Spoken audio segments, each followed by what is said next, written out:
अस्सलाम वालेकुम दोस्तों। मैं बात करूंगा अभी बीजेपी के एक मिनिस्टर हैं स्वामी प्रसाद मौर्य जी। उनका एक बयान आया कि मुसलमान अपनी हवस मिटाने के लिए 4 शादियां करते हैं और तलाक का इस्तेमाल करते हैं। तलाक देते हैं, फिर शादियां करते हैं और अपनी हवस मिटाते हैं। मैं आपको बताता चलूं कि सबसे पहली बात तो तलाक को इतना आसान किया ही नहीं गया है कि तलाक यूं ही दे दें आप। और तलाक, यहाँ से मैं एक मजबूत बात बताना चाहूंगा कि तलाक एक मसला नहीं है, तलाक मसले का हल है। अब बात आती है इनकी कि तलाक के लिए तलाक देते हैं, अपनी हवस मिटाते हैं और अपनी हवस मिटाने के लिए शादियां करते हैं, तलाक देते हैं मुसलमान। स्वामी प्रसाद मौर्य जी के इस बयान से मेरा एक हिंदू तबका है बड़ा खुश हुआ होगा। मैं उनको बताना चाहूंगा कि जब ये बहन जी की जूतियां सीधी कर रहे थे उस वक्त की बात है कि ये साहब ने एक बयान दिया था कि रामलला अयोध्या में राम का नहीं जन्म हुआ था, अयोध्या में बुद्ध का जन्म हुआ था। तब इनको हमारे हिंदू भाइयों ने बहुत थू थू किया था। उसके बाद फिर इन्होंने एक बयान दिया था कि गौरी गणेश की पूजा बंद होनी चाहिए, ये गलत है। ये भी हिंदू भाइयों को बुरा लगेगा, जाहिर सी बात है भाई। अगर आप किसी की आस्था पर सवाल खड़े करेंगे तो उन्हें बुरा लगेगा। बुरा लगा, मैं भी उसकी निंदा करता हूँ। हमारा देश हिंदू मुस्लिम सिख ईसाई भाई भाई का देश है, यही हमारे देश की पहचान है, यही खूबसूरती हमारे देश की है। लेकिन वो बात एक तरफ। अब मैं आता हूं कि एक स्वामी ने ये कहा कि हिंदू ये मुसलमान जो है अरे तलाक के देते हैं और हवस मिटाने के लिए शादियां करते हैं। ये छोटे स्वामी ने बोला, यानी स्वामी प्रसाद मौर्य ने। तो बड़े स्वामी ने बोला कि मैं इनका समर्थन करता हूं। मतलब कि बड़े स्वामी यानी सुब्रमण्यम स्वामी जी। सुब्रमण्यम स्वामी जी के बारे में आपको बता देता हूं, जिन्होंने स्वामी प्रसाद मौर्य के बयान का समर्थन किया है। सुब्रमण्यम स्वामी जी अक्सर मुसलमानों के खिलाफ बोलते रहते हैं।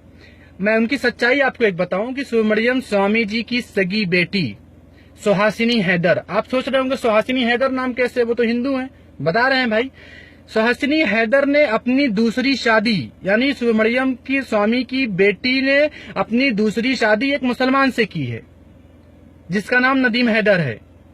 और यहाँ खुद की बेटी मुसलमान से शादी कर रही है और अपने बाप को मुसलमान दामाद दे रही है, और ये साहब मुसलमानों के खिलाफ बोल रहे हैं।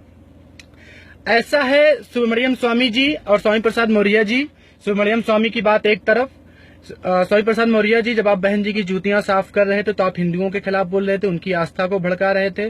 और आज के टाइम पे आपको कोई पूछ नहीं रहा है, कोई नाम लेवा नहीं है। आपको भले कैबिनेट में बिठा दिया गया हो लेकिन कोई पूछ उछ नहीं रहा है एक्चुअली। तो इसलिए आप चर्चा में आने के लिए ये फैशन चल गया, मुसलमानों को गालियां दे दो, मुसलमान को के खिलाफ बोल दो, आप चर्चा में आ जाएं। मैं आपको बता दूं, मीडिया वालों से बता दूं कि स्वामी प्रसाद मौर्य के इस बयान को दिखा रहे हो, सुब्रमण्यम स्वामी को दिखा रहे हो, और तलाक हलाला पे बात कर रहे हो। हलाला पे सबसे पहले बात बता दूं, तलाक पे हमारे नबी करीम सल्लल्लाहु अलैहि वसल्लम ने लानत भेजी है। ये बात खत्म हो गई, जो कर रहे हैं वो गलत है, हो ही नहीं रहा। आप 2-4 नाम कहीं से बता दे सुब्रमण्यम स्वामी जी, स्वामी प्रसाद मौर्य जी, 2-4 नाम बता दे जिन्होंने ये किया हो। अब बात आती है इन साहब की, इनके बयान की। इनके बयान में बता दूं मैं आपकी, जब बात तलाक और हलाला पे हो सकती है तो हिंदू धर्म में एक प्रथा है नियोग, आपने सुना भी नहीं होगा शायद, लेकिन बाकायदा ये चलन में है, बड़े जोर शोर से सुपर डुपर हिट है।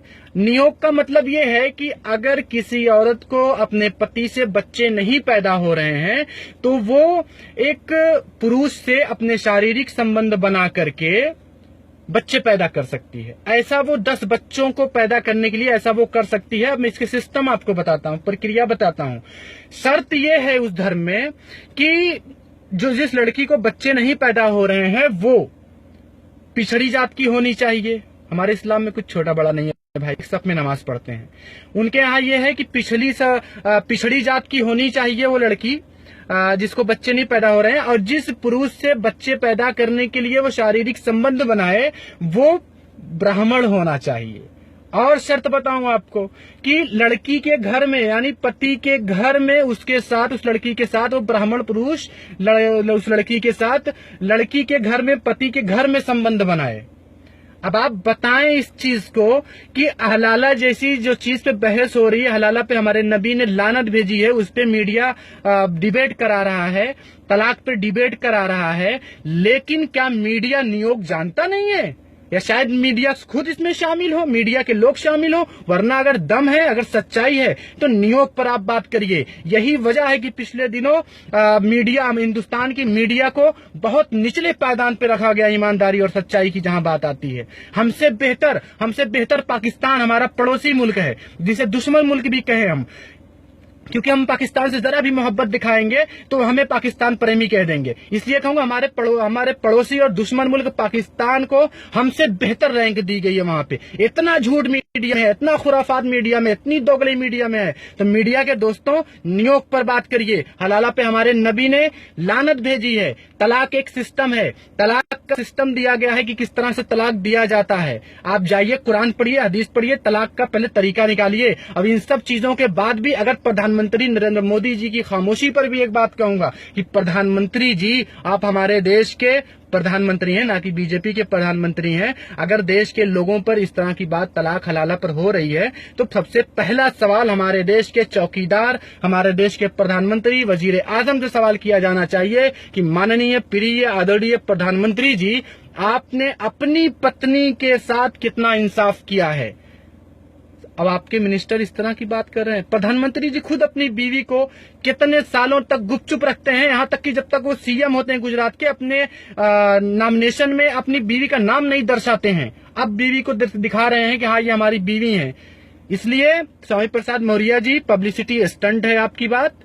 पब्लिसिटी स्टंट का जहां तक सवाल है, मैंने आपका जवाब दिया। मेरे दोस्त कमेंट करेंगे, शेयर करेंगे, आप तक वीडियो पहुंचेगा। आपकी पब्लिसिटी जितनी है, जितनी औकात है ना, उतना ही आप शोहरत पा सकते हैं। ज्यादा कुछ पाने की कोशिश मत करिए। 3% ब्राह्मणों के संरक्षण में आप मंत्री बनाए गए हैं, पावर दे दिया गया, लाल बत्ती दे दी गई है। औकात कोई नहीं है, पिछड़ी जात के आप भी हैं। अगर कहीं आसपास में नजर डाल लीजिए तो नियोग की बड़ी अच्छी सुविधा दी गई है। और आप पहले नियोग को खत्म कीजिए, उसको खत्म कीजिए, उसके बाद आप अगर बात करनी है, नियोग खत्म हो जाता है तो तलाक और हलाला पे आइएगा। वैसे मैंने पहले बता दिया है कि हलाला पर नबी करीम सल्लल्लाहु अलैहि वसल्लम ने लानत भेजी है। दोस्तों, वीडियो ज्यादा से ज्यादा शेयर करें ताकि हमारे स्वामी जी और वो जो बड़े वाले स्वामी हैं, जिन्होंने मुसलमान दामाद रखा है और मुसलमानों के खिलाफ बोलते हैं, उन तक भी वीडियो पहुंचे। शेयर जरूर करिए, उनको पता चले। और सुमरियम स्वामी जी, कम से कम अपनी बेटी की नाराजगी से तो डरिए। मुसलमानों के इतने खिलाफ बोलेंगे तो आपकी बेटी नाराज हो जाएगी कि पापा क्या कर रहे हैं। आपका दामाद मुस्लिम है, हालांकि मारे पीटे करने की इस्लाम में इसकी इजाजत ही नहीं है, लेकिन कोई बात नहीं, कभी तो अक्ल आएगी। और अगर वाकई तलाक हलाला पर आपको दिक्कत है, सबसे पहले नियोग पर चर्चा करिए, नियोग को बंद करिए, उसके बाद आप बात करिएगा तलाक हलाला पे। तो हम बताएंगे आपको तलाक और क्या होता है, हलाला क्या होता है। मैंने पहले भी कहा कि तलाक मसला नहीं, मसले का हल है। बहुत शुक्रिया दोस्तों आप सभी का, यही बताने के लिए आया था ताकि मेरे जो भाई नहीं भी जानते हैं तो वो भी तलाक हलाला के साथ साथ नियोग भी जाने की बड़ी खूबसूरत से वहां पे सुविधा दी गई है। ये अलग बात है कि चर्चा करने से कतराते हैं, क्योंकि झूठा आदमी मुंह चुराता है, ये मुंह चुरा रहे हैं नियोग से। बहुत शुक्रिया दोस्तों, अस्सलाम वालेकुम।